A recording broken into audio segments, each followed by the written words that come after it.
ഗൗതമിനെ ഞാൻ പറയുന്നിടത്ത് എത്തിച്ചു കഴിഞ്ഞാൽ ഞാൻ ബാക്കി 1,00,000 രൂപ കൊടുത്തരുന്നതായിരിക്കും. എന്നാ ചെല്ലെ, ഇപ്പൊ തന്നെ പോയി ഗൗതമിനെ പിടിച്ചോണ്ട് വാ. ഇനി താമസം വേണ്ട. Okay madam.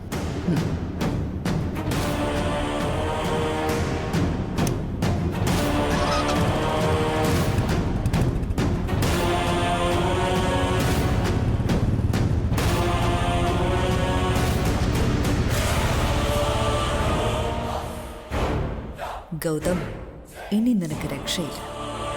ഇന്ന് നിന്റെ എല്ലാ സ്വത്തും എന്റെ പേരിലാവാൻ പോവാ.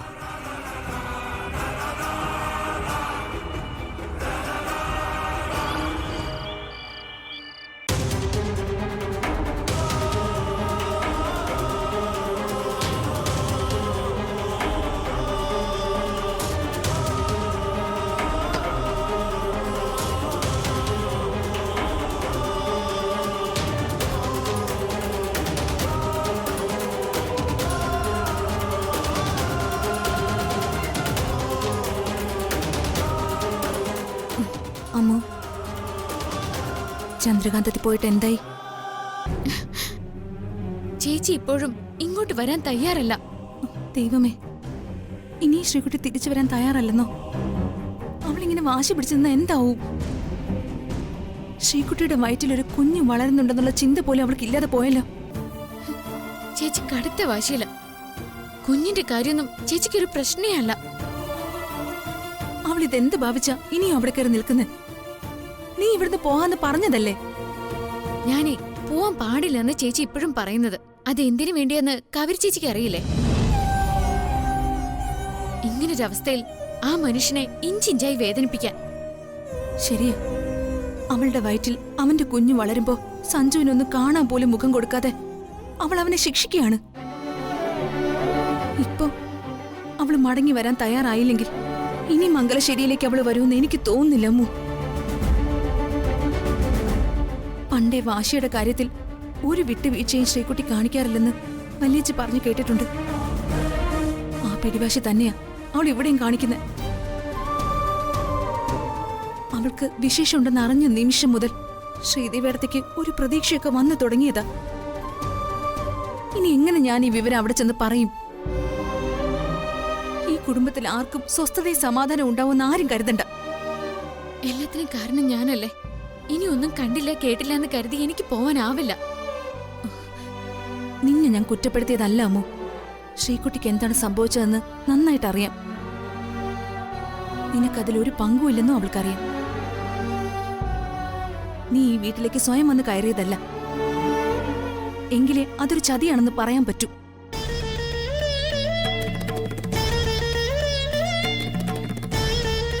അവള് തന്നെയാ നിന്നെ ഇവിടേക്ക് കൂട്ടിക്കൊണ്ടു വന്നത്. നീ അവൾക്ക് വേണ്ടി ചെയ്ത ഓരോ കാര്യങ്ങളും മറന്നു കളയാൻ ശ്രീകുട്ടിക്ക് പറ്റില്ല. എന്നിട്ടും എന്തിനാണ് അവൾ ഈ വാശിയും വൈരാഗ്യമൊക്കെ കാണിക്കുന്നത്? ചേച്ചിയുടെ ഏറ്റവും വലിയ സങ്കടം അദ്ദേഹം ചേച്ചിയിൽ നിന്ന് അത് മറച്ചു വെച്ചതാണ്. ഒരു കണക്കിനത് ശരിയല്ലേ? എന്റെ ഭർത്താവിനെ കണ്ടെത്താൻ ചേച്ചി അദ്ദേഹത്തെയും കൂട്ടിയായിരുന്നല്ലോ അന്വേഷിച്ച് നടന്നത്. മുഖം അറിയാതെ അന്വേഷിച്ച് നടന്നയാൾ തന്റെ കൂടെയുള്ള ആളാണെന്ന് പിന്നീട് അറിഞ്ഞാൽ ചേച്ചിയെപ്പോലെ അഭിമാനമുള്ളൊരു പെണ്ണിന് അത് സഹിക്കാനാവില്ല.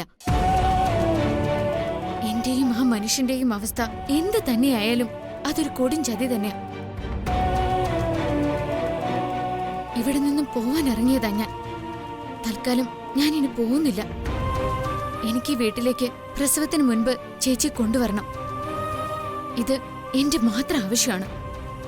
അതിന് കഴിയാതെ ഞാൻ ഇവിടുന്ന് പോയാ മനസമാധാനത്തോടെ ഒരിടത്തും എനിക്ക് ജീവിക്കാനാവില്ല. എന്റെ സുഖവും സന്തോഷവും ഒക്കെ ചേച്ചിയുടെ ചിരിക്കുന്ന മുഖം കാണുന്നതാ. ശ്രീകുട്ടിയുടെ മനസ്സ് മാറ്റാൻ നിനക്ക് എങ്ങനെ കഴിയാനാമോ? എനിക്കതിന് കഴിയും. ചേച്ചിക്ക് വേണ്ടി ഞാൻ ജീവത്യാഗം ചെയ്യുമെന്ന് പറഞ്ഞത് വെറും വാക്കാവില്ല. അതിനുവേണ്ടി ഞാൻ എന്നെ ബലി കൊടുക്കാനും തയ്യാറാവും. നീ എന്താ ജീവൻ ഒടുക്കി അവർക്കിടയിൽ നിന്ന് ഒഴിഞ്ഞു കൊടുക്കാൻ പോവാണോ?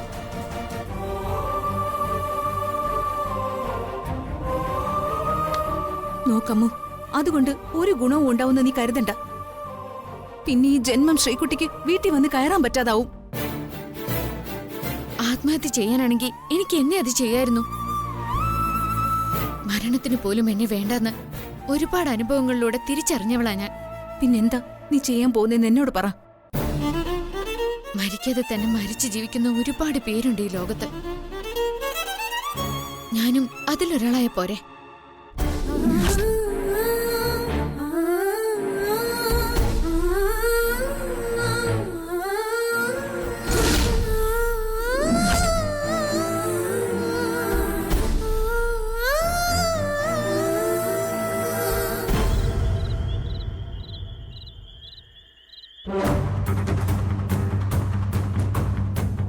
അമ്മയുടെ അസുഖം എങ്ങനെയുണ്ട്? ചെറിയ ആശ്വാസം ഉണ്ടെന്നൊക്കെ അമ്മ പറയുന്നേ. സഞ്ജന ബാംഗ്ലൂർക്ക് പോയെങ്കിലും അമ്മയെ അതൊന്നും ബാധിച്ചിട്ടില്ല. അമ്മയ്ക്കേ അമ്മൂനെ കാണാനാ ആഗ്രഹം.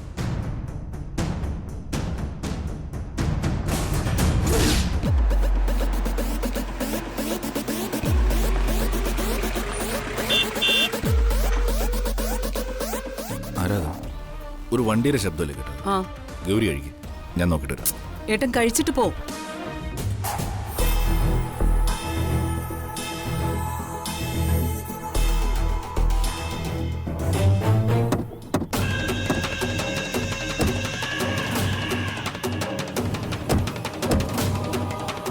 നിങ്ങളിവിടെ നിൽക്കേ, ഞാൻ കൂട്ടിക്കൊണ്ടുവരാം. ശരി.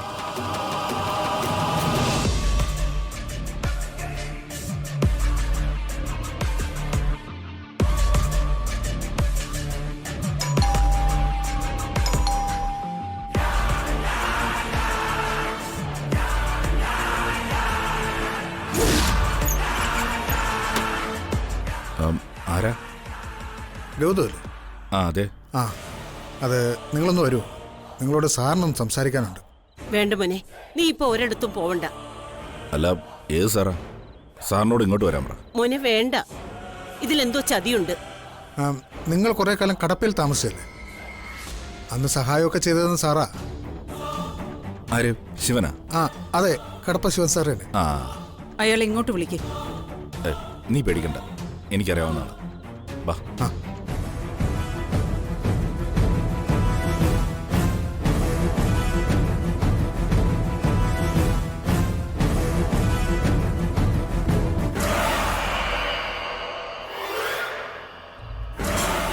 ശിവയുടെ ഇപ്പൊ വരും.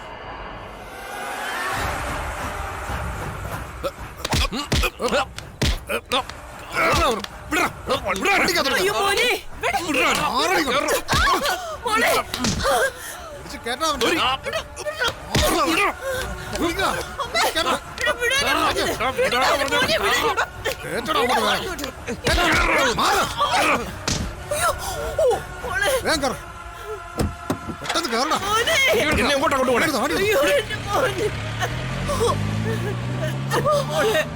മോളെ, എഴുന്നേക്ക്.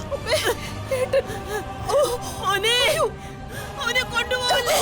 അയ്യോ അമ്മേ, അയ്യോ എന്റെ മോനെ രക്ഷപ്പെടുത്ത്. അമ്മ വിഷമിക്കാതിരിക്കെ. അയ്യോ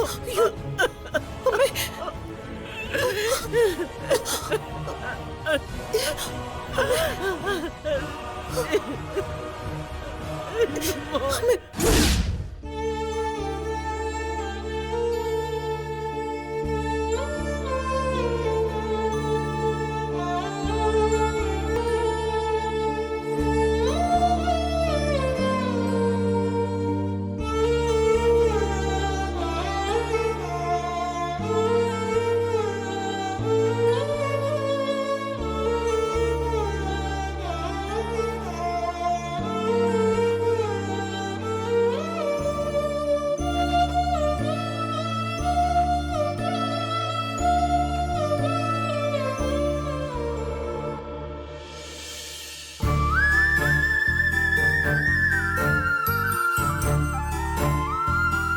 പിന്നെ മൂന്നാമത് കെട്ടുന്നതും നിങ്ങൾക്കൊരു അലങ്കാരമാണെന്ന് എനിക്കറിയാം. അടുത്ത കെട്ട് സഞ്ജനയായിട്ട് അയക്കും. എന്നെ ഈ ബന്ധനത്തിൽ നിന്നൊന്ന് ഒഴിച്ചു തന്നാ മതി.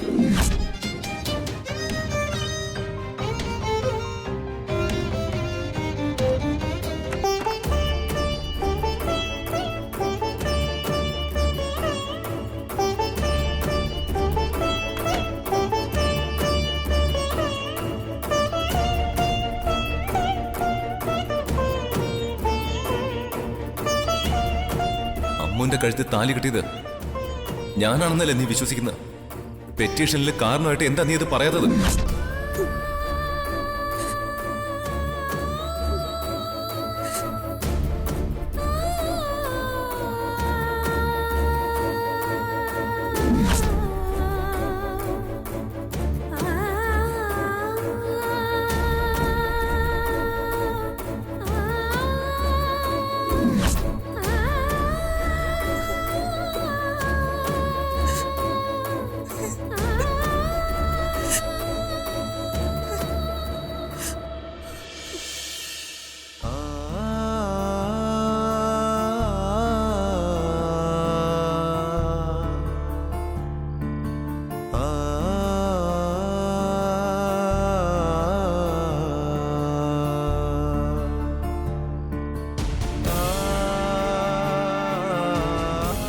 നമ്മൾ പോലും പ്രതീക്ഷിക്കാതെ നമ്മുടെ ജീവിതത്തിലേക്ക് ആദ്യം വന്ന അതിഥിയല്ലേ സ്വാതി നീ മാത്രം സ്വന്തമാക്കി വെച്ചിരിക്കുന്ന.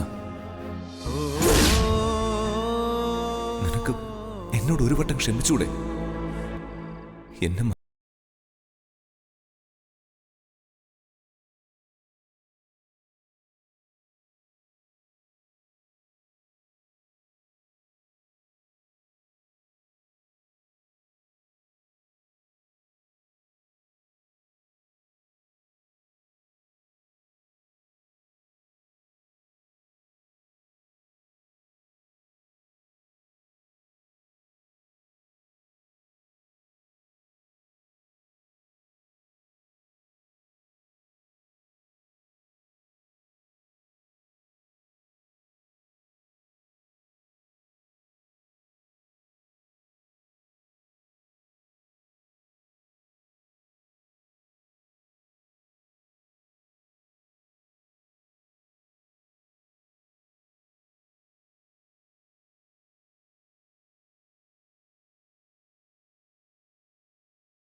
ഞാനൊരു കുഞ്ഞിന്റെ അമ്മയാവാൻ പോകുന്നു കേട്ടപ്പോ കുമ്പസരിക്കാൻ വന്നിരിക്കുന്നു. ഞാൻ ഈ കുഞ്ഞിനെ വേണ്ടെന്ന് വെച്ചാലോ? ഒരു ചതിയന്റെ കുഞ്ഞിനെ ഞാൻ എന്തിനു പ്രസവിച്ച് വളർത്തണം? നാളെ പറക്കമുറ്റി കഴിയുമ്പോ ആ ചതിയന്റെ അടുത്തേക്ക് പറന്നു പോവാനോ? വീണ്ടും വീണ്ടും ഞാൻ തോറ്റു കൊടുക്കണോ? ജീവിതകാലം മുഴുവനും സ്വാതി ഒരു വിഡ്ഢിയായി ജീവിക്കണം.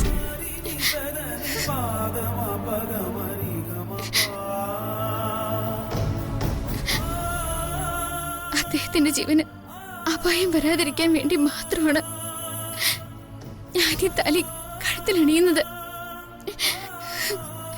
ഒരു ഭാര്യ എന്ന ആഭരണമല്ല എനിക്ക് ഈ താലി. അത് അഴിച്ചു മാറ്റാനാ ചേച്ചി പറയുന്നത്.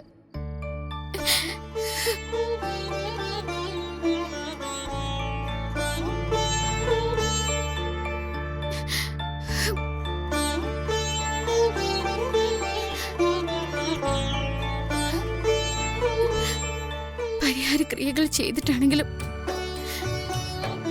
ഈ താലി ഞാൻ അഴിച്ചു മാറ്റും. അദ്ദേഹവും ചേച്ചിയും കുഞ്ഞും എന്നും സന്തോഷത്തോടെ ജീവിക്കണം. ഡോക്ടറുമായുള്ള വിവാഹം കഴിഞ്ഞ എന്നേക്കുമായി എനിക്ക് എല്ലാവരെയും ഉപേക്ഷിച്ച് പോവേണ്ടി വരില്ല. ചേച്ചി എന്താവശ്യപ്പെട്ടോ അത് ഞാൻ അനുസരിക്കും. ഇനി ചേച്ചി എനിക്ക് തന്ന വാക്ക് പാലിക്കൂ. അത് മാത്രം എനിക്ക് അറിഞ്ഞാൽ മതി.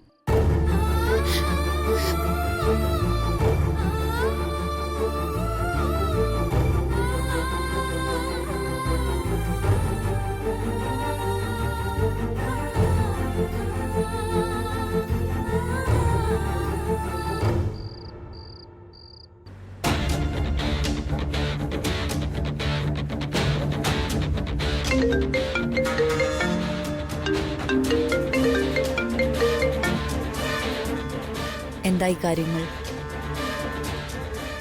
കൺഗ്രാറ്റ്സ്. അയാളെ നമ്മുടെ താവളത്തിലേക്ക് കൊണ്ടുവയ്ക്കോ, ഞാൻ വന്നുകൊണ്ടിരിക്കാം.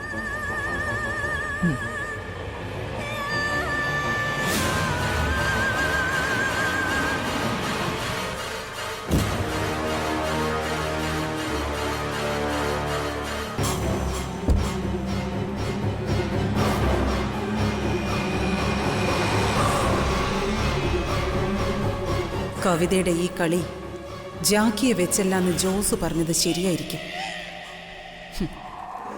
ജാക്കിയെ കവിത മറ്റെന്തോ ലക്ഷ്യത്തിന് മാറ്റി നിർത്തിയിരിക്കുക.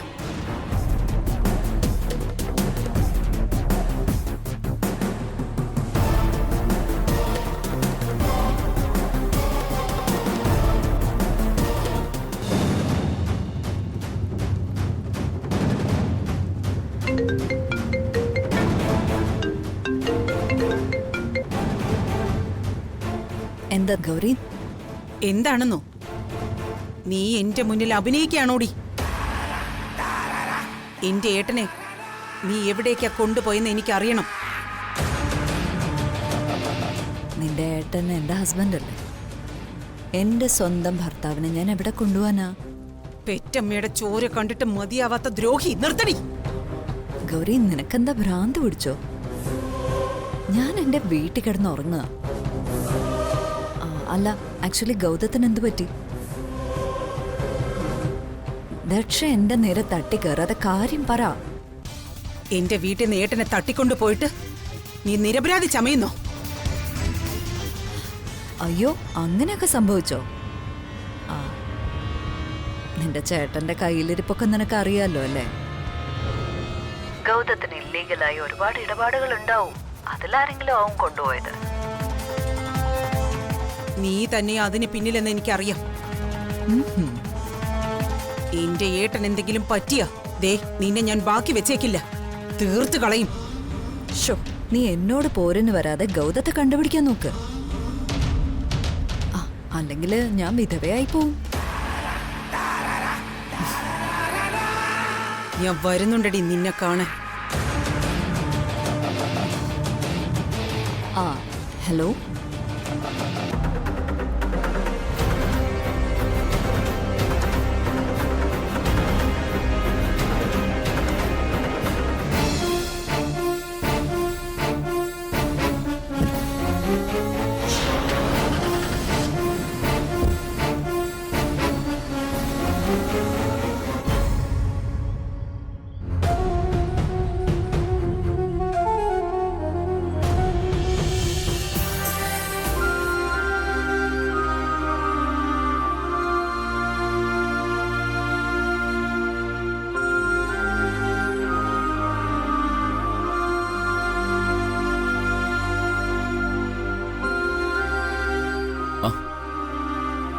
ലച്ചുവിന്റെ ഇന്നത്തെ പഠനമൊക്കെ കഴിഞ്ഞോ?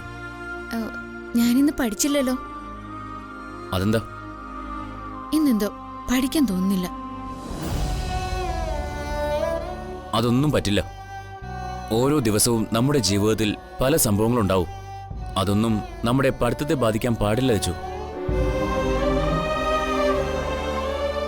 എന്നാലേ ലച്ചുവിന് ആ ലക്ഷ്യത്തിലെത്താൻ പറ്റൂ. എനിക്കറിയാം ഡോക്ടർ. എന്നാ സംസാരിച്ച് സമയം കളയണ്ട, പോയിരുന്നു പഠിച്ചോളൂ. ഡോക്ടർ, എനിക്കൊരു കാര്യം പറയാനുണ്ട്. എന്താ ലച്ചു? ഡോക്ടർ, അത് മടിക്കണ്ട ലച്ചു, പറഞ്ഞോളൂ. അത് അല്ലെങ്കിൽ വേണ്ട. ഡോക്ടർ എന്നോടൊപ്പം നാളെ രാവിലെ ക്ഷേത്രത്തിലേക്കൊന്ന് വരുമോ? വരാലോ, അതിനെന്താ? എന്നാ ഞാൻ അവിടെ വെച്ച കാര്യം പറയാം. അത് പറയുന്നതേ ദൈവസന്നിധിയിൽ വെച്ചു മതി. അതാ നല്ലത്.